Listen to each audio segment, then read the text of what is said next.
안녕하세요. 백두산 금융연구소의 백두산입니다. 4월 4일 화요일 오후 3시 25분입니다. 요즘 세계 증시가 계속해서 강세를 보이고 있습니다. 그래서 뭐 딱히 뭐 이렇게 어디 뭐 몇몇 증시를 이렇게 살펴볼 것도 없이 전반적으로 그냥 다 강한 모습이에요. 강한 이유는 여러분도 다 아시다시피 완화에 대한 기대감입니다. 작년 한 해 동안 긴축 때문에 힘들었다. 올해는 다를 수 있지. 올해는 완화할 수 있지라는 기대감만 갖고 올라가고 있습니다. 물론 계속해서 말씀드리는데 지금 어떤 하방 투자의 포인트는 사실 그 점입니다. 이 채권과 달러 같은 이런 자산들은 경기 침체도 일부 반영을 하고 있는데 주식시장은 전혀 반영하고 있지 않다. 경기 침체 가능성을. 그렇기 때문에 얘네의 괴리가 너무 크다. 얘네 괴리를 어느 정도 좀 얘네 괴리를 줄이는 과정에서 증시가 좀 흔들릴 수 있을 것이다. 뭐 이런 것들이 어떤 우리의 투자 포인트라고 할 수 있겠습니다. 근데 분명히 그런 투자 포인트가 살아있다라고 해도 하방 투자자분들은 분명히 위험 관리를 어느 정도 할 필요는 있습니다. 계속해서 말씀드리지만 요즘 계속해서 제 영상에 드리는 이야기가 그 위험 관리 차원인데요. 그게 좀 중요하긴 중요합니다.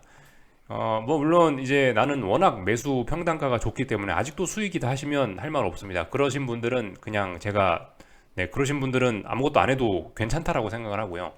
문제는 이제 여기서 손실이 발생하고 계신 분들, 손실을 자꾸 키우고 계신 분들, 이런 분들은 좀 위험 관리가 필요하지 않을까라는 거 좀 이야기를 좀 드리고요. 특히 위험 관리를 지금 하셔야 되는 거는 이제 나스닥하고 코스닥.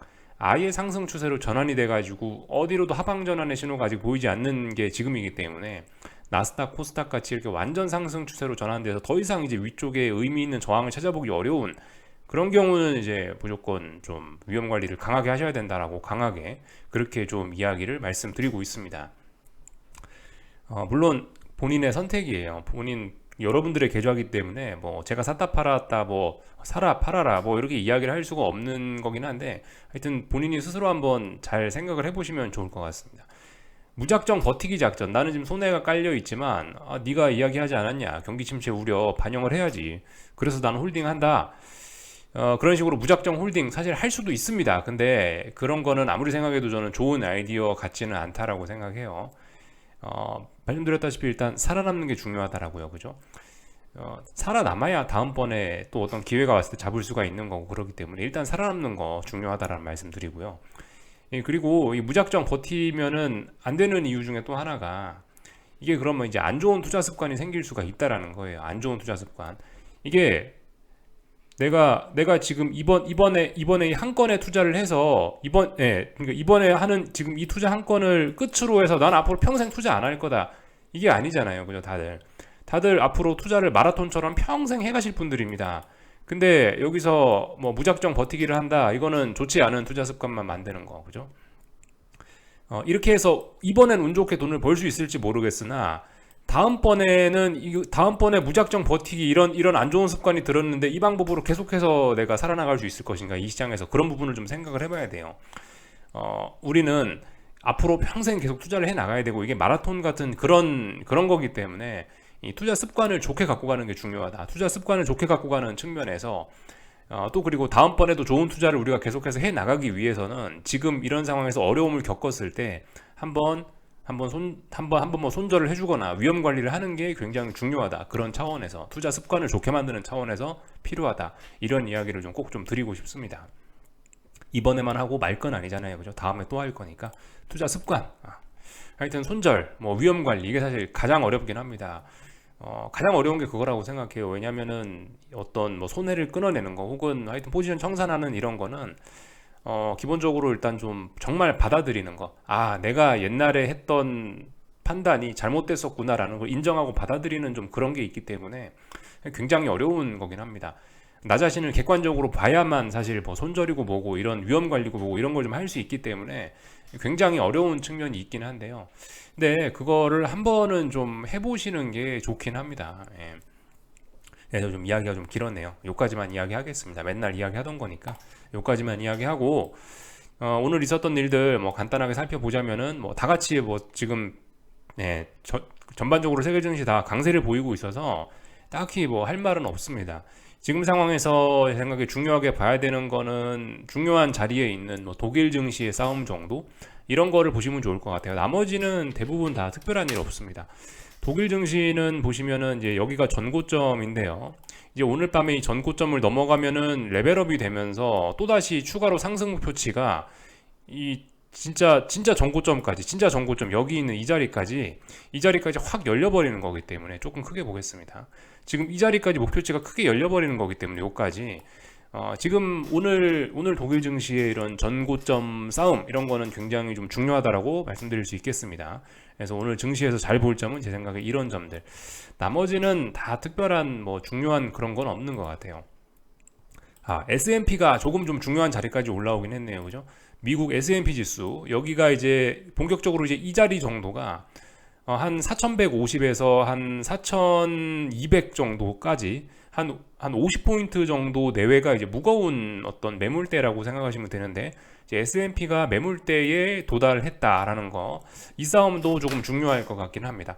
S&P도 이제 지금 제가 좀 전에 말씀드린 그 매물대를 넘어서면 이제 레벨업이고, 이제 나스닥처럼 거부할 수 없는 그냥 그럼 상승 추세로 전환이 된다라는 거 우리가 확인을 할 수가 있습니다.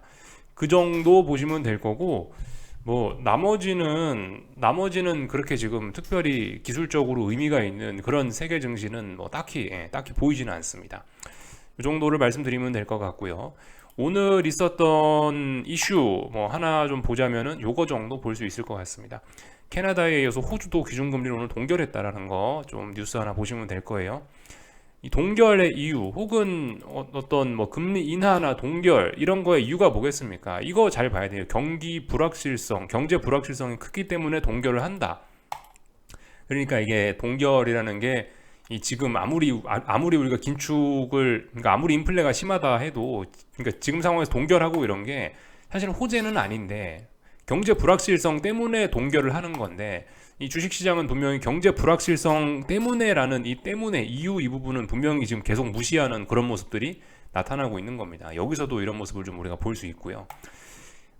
그래서 이제 전반적으로 이제 전 세계 중앙은행들도 뭐 연내 금리나 이런 기대감을 조금씩 반영을 하는 것 같아요.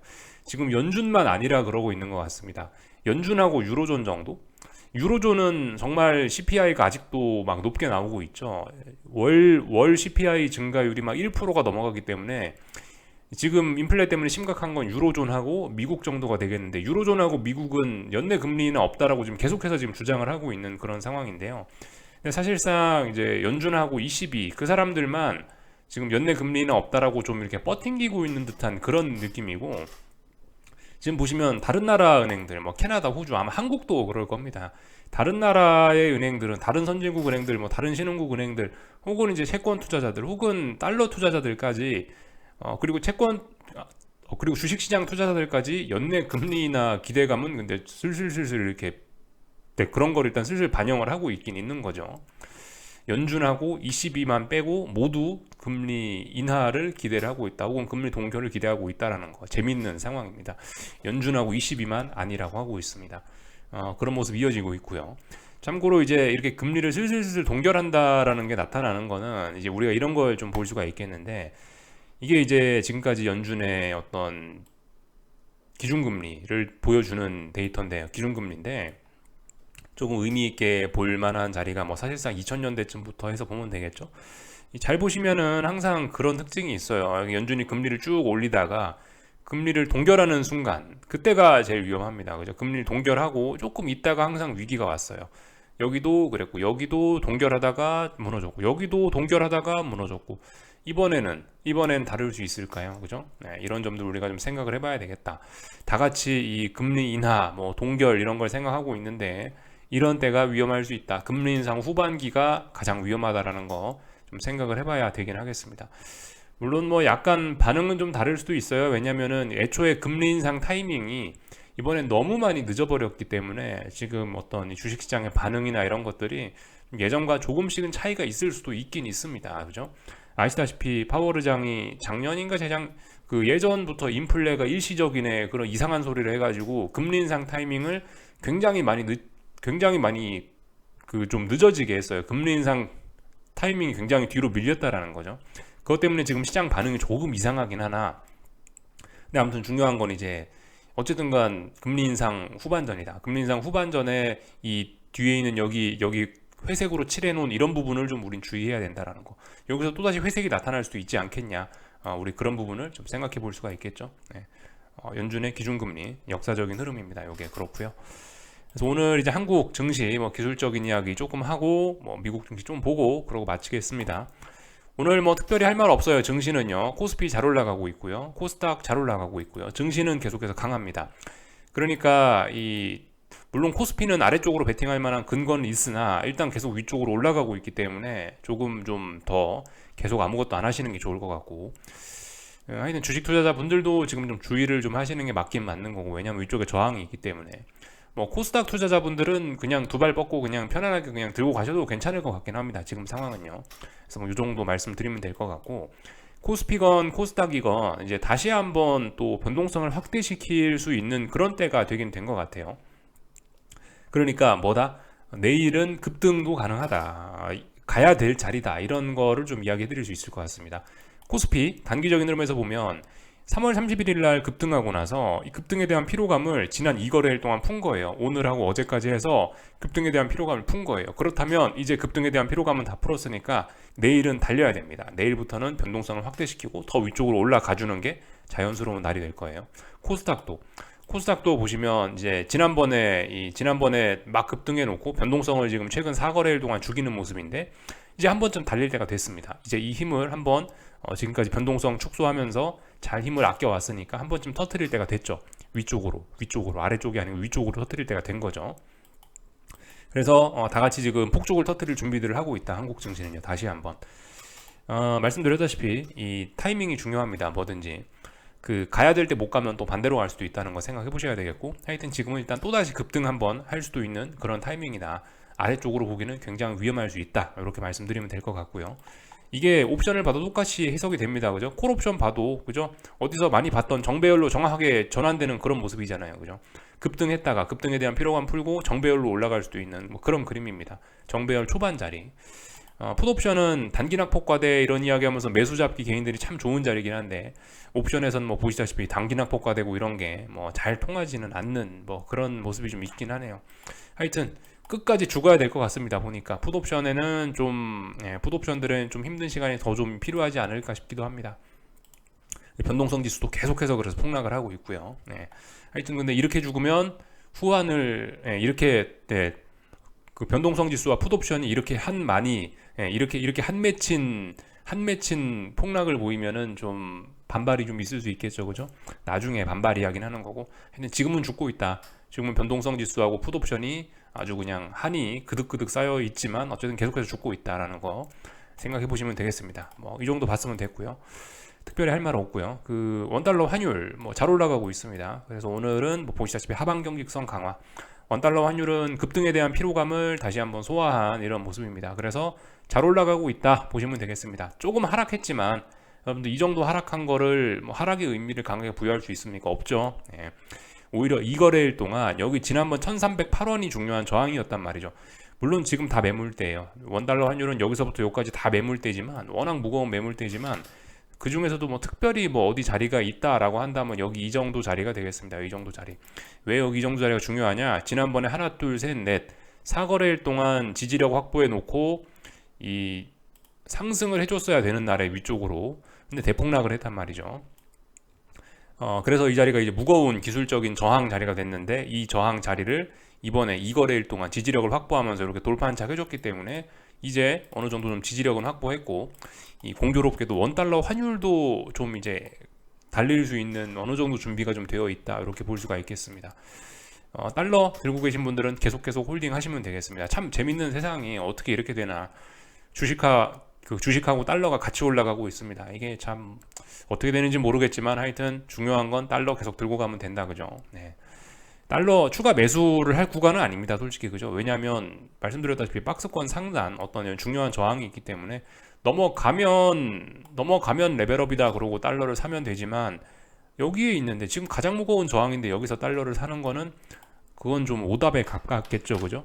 정답은 아닐 수 있을 겁니다. 지금은 그냥 가만히 있는 기존 보유자들이 홀딩하면서 가만히 있는 구간인 것 같습니다. 그러니까 이런 거 보면서 계속해서 우리는 깝깝한 겁니다. 이거 어떻게 봐야 되나? 이거를 주식시장이 틀렸다고 볼 수도 없고, 지금 채권시장 달러 얘네가 틀렸다고 볼 수도 없고, 뭐 그냥 애매한 시간만 계속 가는 거예요. 그러니까 즐거운 시간 보내야 되겠습니다. 하여튼 근데 전반적으로 이제 이 전반적으로 세계 증시를 쭉 봤는데 하여튼 이번 주에 특별히 눈에 띄는 이슈도 없단 말입니다. 요즘에 은행 위기 그럭저럭 좀 조용하죠. 은행 위기 비교적 조용하고 그리고 이벤트도 없어요. 사실 어젯밤에 저도 이벤트 특별한 거 없다라고 생각했는데 PMI가 좀 쇼킹하게 나와서 결국 이벤트가 되긴 됐는데 아무튼 이 지금 딱히 예고되어 있는 중요한 이벤트는 금요일 날 발표 예정인 미국 고용지표 그거 하나밖에 없습니다. 고용지표, 네, 고용지표 전까지 그러니까 특별히 이벤트가 없다라고 생각이 돼요. 그래서 일단 뭐 세계 증시 지금 좋다라고 해서 올라가고 있기 때문에 이번 주는 결과적으로 그냥 하방 보시는 분들은 그냥 시간이나 잘 보내고 그냥 그런 게 좋지 않을까. 이번 주에는 열심히 안 하는 게 좋지 않을까. 이번 주는 그냥 편안하게 그냥 지켜보는 게 좋지 않을까라는 생각입니다. 이번 주에 특별한 일이 있겠어?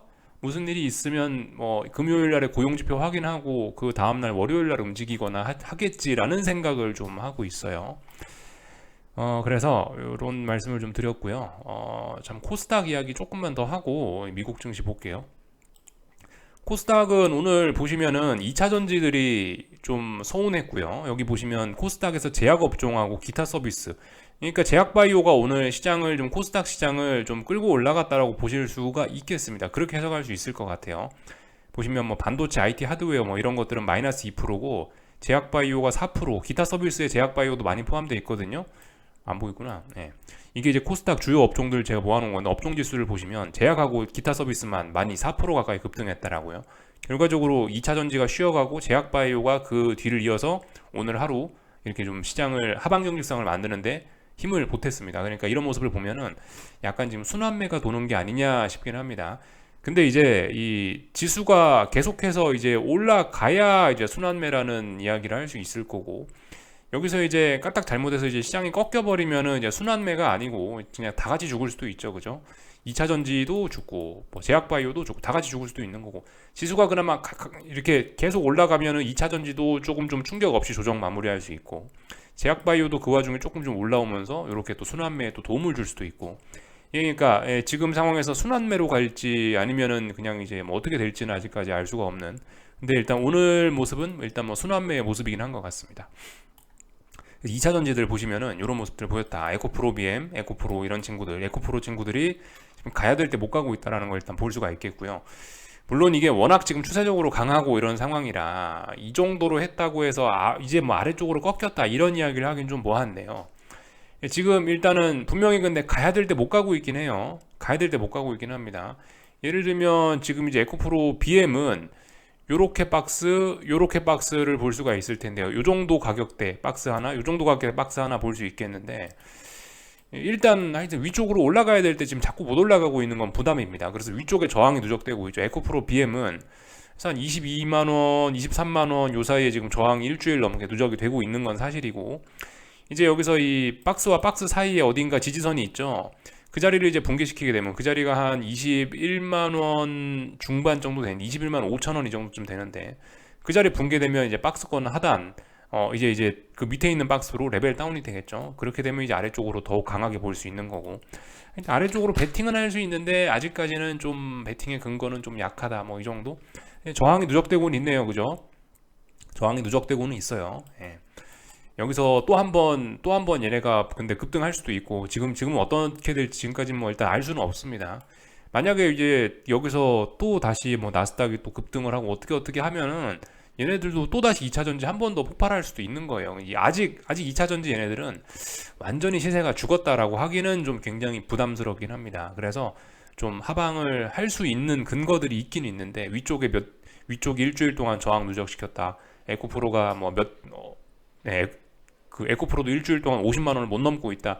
이런 것들은 하방 베팅의 작은 포인트가 될 수 있긴 한데 여전히 하방 베팅 하신 분들은 이거 밤에 잠을 편하게 주무시긴 어려운 그런 상황이죠. 그죠? 그러니까 어딘가 붕괴되면 하시고 하여튼 뭐든 확인하고 하는 게 좋겠다. 어젯밤에 저 사례를 말씀드렸지 않습니까? 괜히 먼저 설쳐봐야 지금 상황에선 좋을 거 없을 것 같다. 확인하고 들어가는 게 어떻겠냐 이런 이야기를 한번 좀 드려봤습니다. 삼성전자도 일단 어딘가를 못 넘고 있긴 하고요. 뭐 하이닉스는 하락해야 될 때 일단 하락을 하긴 했네요. 뭐 특별히 할 말은 없습니다. 근데 박스권 이런 상황이라 하이닉스는요. 이 정도 보면 될 것 같고 미국 증시도 할 말 없어요. 오늘 그냥 뭐 나스닥 어제 어떤 급등에 대한 피로감 어느 정도 소화했고 3월 31일 날 급등했던 거에 대한 피로감 어제 일부 풀었고 이제 뭐 오늘도 뭐 조금 더 피로감 풀 수도 있겠죠. 뭐 근데 이제 중요한 거 이제 일단 계속 위쪽으로 올라가는 그림이고 아직까지는 상승 중 눌림에 불과하다라는 거 볼 수가 있겠고 의미 있는 매도세 안 보인다는 거고요. 이제 뭐 말씀드렸다시피 S&P는 이제 어떤 중요한 저항의 영역으로 들어가니까 매물대의 영역으로 들어가니까 이제 그 부분 이제 어떻게 소화가 되는지 그리고 매물대라고 말씀드렸으니까 이런 자리는 어쩌면은 하방 베팅 할 수 있는 뭐 어떤 찬스가 가까워지고 있다라고 볼 수도 있으나 말씀드렸다시피 제가 좀 전에 말씀드렸다시피 지금 상황에서 먼저 분위기가 워낙 뜨겁기 때문에 지금 상황에서 먼저 한 발자국 먼저 움직였다가는 잠만 못 자고 저처럼 이렇게 다음날 결과가 안 좋은 그런 상황이 나타나기가 좀 쉬운 상황이다. 이런 것들도 좀 생각하시면 좋을 것 같습니다. 전반적인 이야기들 좀 드려봤고요. 그 참고로 은행주들은 여전히 좀 불안하긴 하더라고요. 뭐 여러 가지 은행주들 주가를 쭉 보긴 봤는데 대부분 이제 JP모건 하나만 보면 얼추 이야기는 다 끝날 것 같습니다. 은행주의 대표로 JP모건 대형은행 하나만 볼 건데 일단 보시면 전반적으로 다 위치가 이렇습니다. 은행주 전반적인 위치가 대부분 다 일단은 은행이기 때문에 한번 급락을 했다가 이제 반등을 하고 있는 상황이고 이제 반등을 어디까지 했냐면 중요한 저항 자리까지 대부분 다 반등을 했더라고요. 그래서 이제 중요한 저항 자리에서 고민 중입니다. 여기서 이제 돌파 한착하면서 레벨업이 될 것인가 아니면 다시 아래쪽으로 한번 더 갈 것인가 이 자리에 지금 다들 고민을 하고 있더라고요. 아직 넘어간 건 아닙니다. 근데 개인적으로 넘어가기는 어렵지 않을까 라는 생각이 있어요. 여전히 뭐 MMF로의 예금에서 돈 빨려 나가고 MMF로 그 돈이 들어가고 있고 뭐 이런 점들 그리고 여전한 긴축에 대한 부담 이런 것도 있기 때문에 솔직히 은행주들이 지금 상황에서 지금 이번 주에 바로 여길 넘어서서 이렇게 레벨업이 된다는 건 개인적으로 좀 일단 생각해보면 어려울 것 같긴 해요. 개인적인 생각입니다. 근데 하여튼 전반적으로 다들 은행주들이 비슷한 위치에서 중요한 저항 테스트하고 있다. 아직까지 못 넘어가고 있다라는 거 기억하시면 되겠고요. 은행주들 위기는 그래서 아직까지 어떻게 될지 모르는구나 이렇게 생각하시면 좋을 것 같습니다. 그래서 뭐 전반적인 내용들 쭉 다 봤고요. 오늘 밤에 그 10년물 국채금리 3.4% 지지력 테스트 중요하겠죠? 그것도 좀 잘 보시면 좋을 것 같습니다. 10년물 국채금리가 하락 추세로 전환을 할련지 여부 보시면 될 건데 솔직히 오늘 아무런 경제지표 발표나 이런 이슈 중요한 거 없긴 하거든요. 특별한 일 없으면 일단 오늘 하루는 여기서 그냥 버티겠지라는 생각이긴 합니다. 요 정도 보시면 될 것 같고 뭐 달러는 계속해서 박스권 안에 뭐 있으니까 일단 특별히 할 말 없고 요 정도 보면 될 것 같습니다. 그죠? 국제유가도 잘 보시면 되고요. 그죠? 국제유가 여기 80달러에서 한 82달러 요 정도가 어떤 중요한 매물대에 있으니까 어떻게 소화할 것인지 그런 부분들 잘 보시면 될 것 같습니다. 요까지 하겠습니다. 궁금한 거 리플 남겨주시고 내일 아침에 뵙도록 하겠습니다.